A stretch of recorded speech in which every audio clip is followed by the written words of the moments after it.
Hello student, good morning. Today we will going to discuss mutual inductance of two long coaxial solenoid.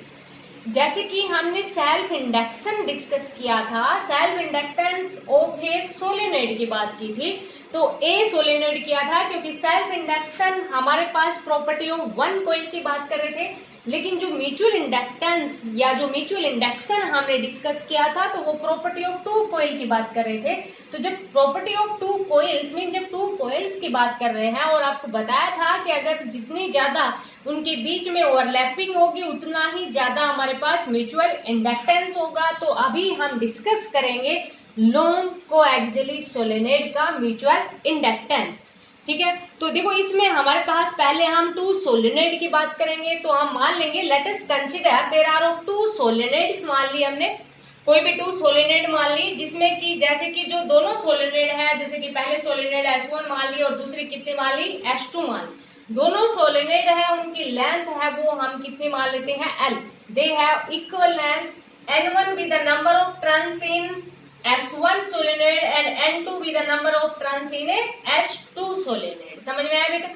N1 हमारे पास number of turns per minute length of a solenoid जिसका नाम हमने क्या दिया है S1 एंड N2 with the number of turns per minute length of solenoid S2। क्या है ये? Number of turns per minute length. जैसे कि इसकी जगह हम ये पुट कर देंगे number of turns per minute length of a solenoid. ठीक है, और हम मान लेंगे कि R1 हमारे पास radius of a solenoid S1 है और R2 हमारे पास क्या है? Radius of a solenoid S2। क्योंकि यहाँ जब हम एरिया की बात करेंगे, क्योंकि मैग्नेटिक फील्ड की बात करेंगे, सॉरी मैग्नेटिक फ्लक्स की बात करेंगे, तो मैग्नेटिक फ्लक्स के अंदर हमें एरिया चाहिएगा। तो एरिया के लिए क्योंकि जो सोलेनोइड के अंदर लूप होती हैं और लूप के जब एरिया की बात करते हैं तो पाई आर स्क्वायर लेंगे, तो वहां पर हमें रेडियस चाहिएगी। तो R1 हमारे पास रेडियस ऑफ इनर सोलेनोइड या हम सोलेनोइड ऑफ S1 ले लेंगे और ये जो R2 है वो हमारे पास क्या है? रेडियस ऑफ S2 है।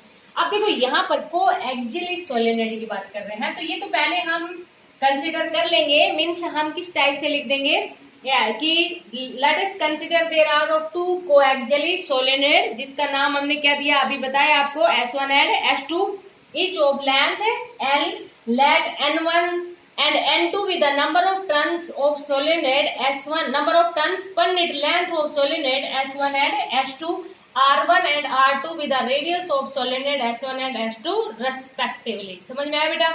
अब देखो जब टू सोलेनोइड की बात कर रहे हैं तो हम इस तरह से मान लेंगे, जैसे कि एक सोलेनोइड है वो हमने ऐसे मान ली, ये सोलेनोइड इस तरह से मान ली। जिस सोलेनोइड का नाम है वो हमारे पास क्या है? S2। जैसे कि करंट है वो कितना है? I2 ये एंटर कर रहा है और यहाँ से करंट है वो बाहर निकल रहा है और सोलेनोइड है उसका नाम क्या है? ये जो सोलेनोइड है इधर रिप्रेजेंट कर देते हैं, ये हमारे पास क्या है? S2। एक हम इनर सोलेनोइड की बात कर रहे हैं और इनर सोलेनोइड दोनों की लेंथ इक्वल है। इट मीन्स देखो यहां से करेंगे इनर सोलेनोइड या जो सोलेनोइड है वो हमारे पास क्या है? S1। ये S1 जिसके अंदर जो करंट है वो कितना एंटर कर रहा है? I1। ये I2 करंट है वो लीज आउट। ठीक है बेटा, और ये जो सोलेनोइड है वो हमारे पास कितनी है? S1। जैसे अभी हमने डिस्कस किया था N1 number of turns per minute length of inner solenoid भी कह देंगे क्योंकि इनर है और ये हमारे पास आउटर है, तो N2 with the number of turns per minute length of outer solenoid. समझ में आया बेटा?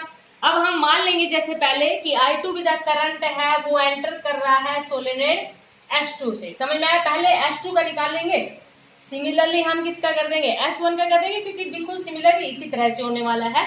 तो हम पहले मान लेंगे कि कोई भी करंट मान ले, late us consider current I2 through solenoid S2। ठीक है, ऑफ नंबर ऑफ टर्न्स अभी आपको बताया था, नंबर ऑफ टर्न्स है वो कितने बताए थे? S2 के अंदर N2 number of turns per minute length of solenoid और S1 के अंदर कितने बताए थे? N1। थोड़ा सा समझने का है और काफी इंपॉर्टेंट टॉपिक है ये।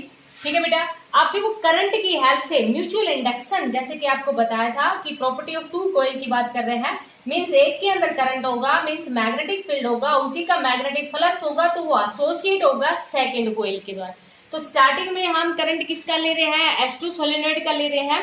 तो म्यूचुअल जो इंडक्टेंस है हमारे पास, देखो यहाँ mutual inductance of two solenoid की बात कर रहे हैं, तो जैसे कि mutual inductance of a first solenoid with respect to second, ऐसे ही हम second with respect to first की बात करेंगे।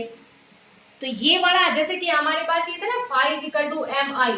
अब जब हम सेल्फ इंडक्शन की बात कर रहे थे तो सेल्फ इंडक्शन के अंदर एक ही कोइल थी, तो यहाँ पर हमें M12 या M21 ऐसा नहीं लिखना पड़ा था, सीधा हमने क्या लिख दिया था, यहाँ Li लिख दिया था। लेकिन यहाँ पर टू सोलेनोइड की बात कर रहे हैं ना, कोएक्सियली सोलेनोइड की बात कर रहे हैं, क्योंकि म्यूचुअल इंडक्शन है, ये property of a two coils होती है।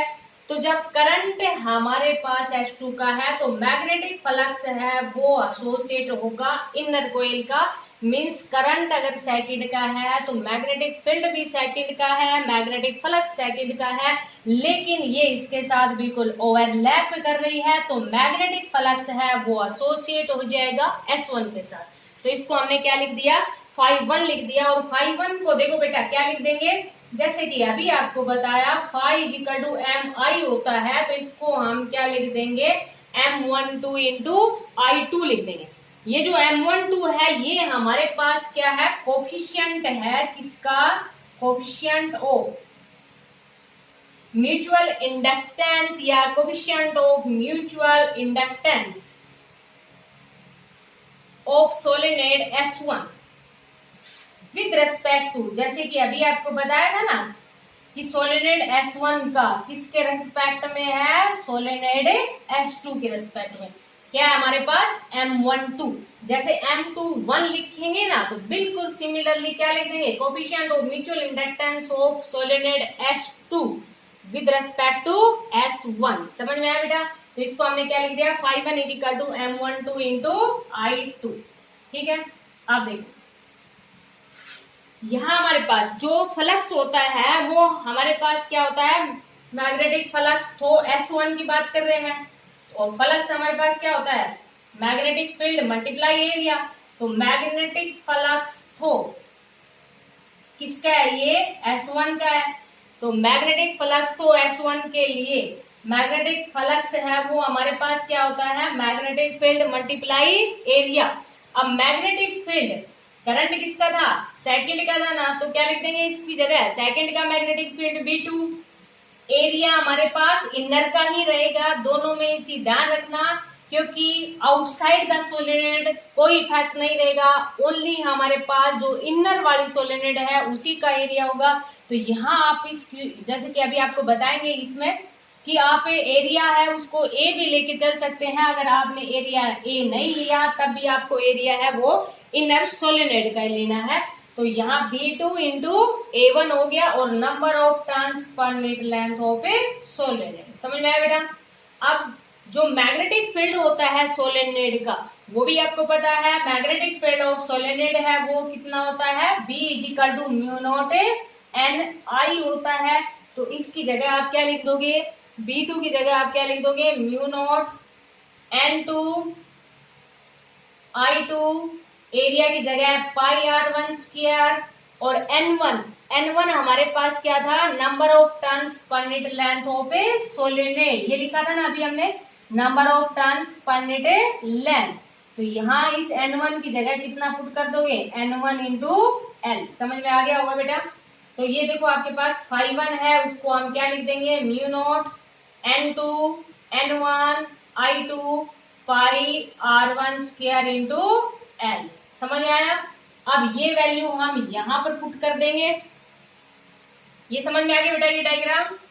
अब ये वैल्यू हम यहाँ पुट करेंगे तो देखो हमारे पास क्या बन जाएगा, ये phi1 की जगह, कंप्लीट की जगह ये पुट करेंगे ना तो ओनली I2 से I2 कैंसिल हो जाएगा, इधर ये पुट करेंगे तो हमारे पास क्या आ जाएगा, M12 आ जाएगा।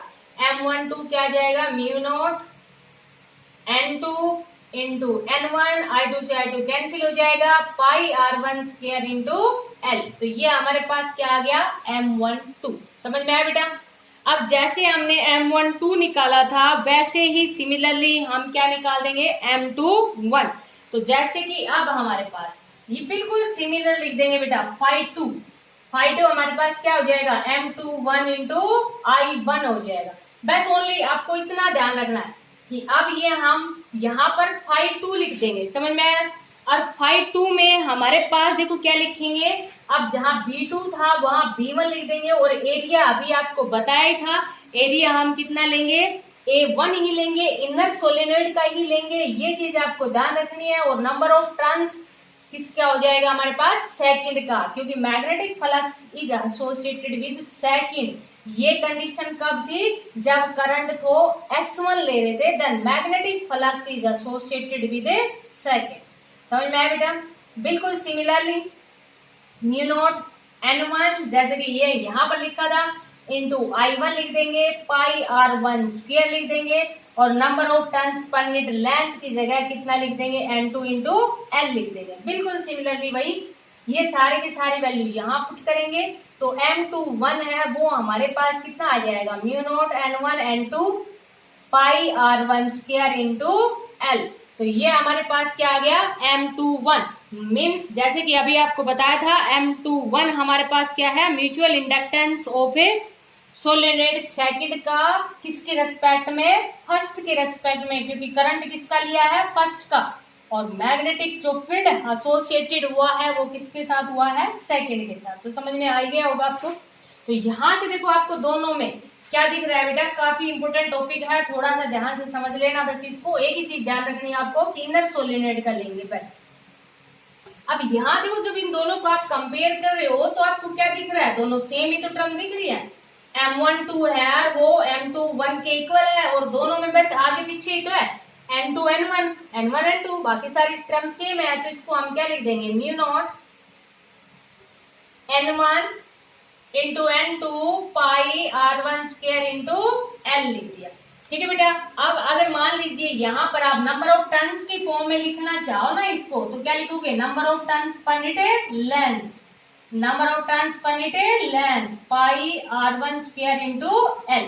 एक L से L कैंसिल हो जाए, तो इसको हम M से रिप्रेजेंट कर देंगे, mutual inductance mu naught N1 N2 pi R1 square divide by L।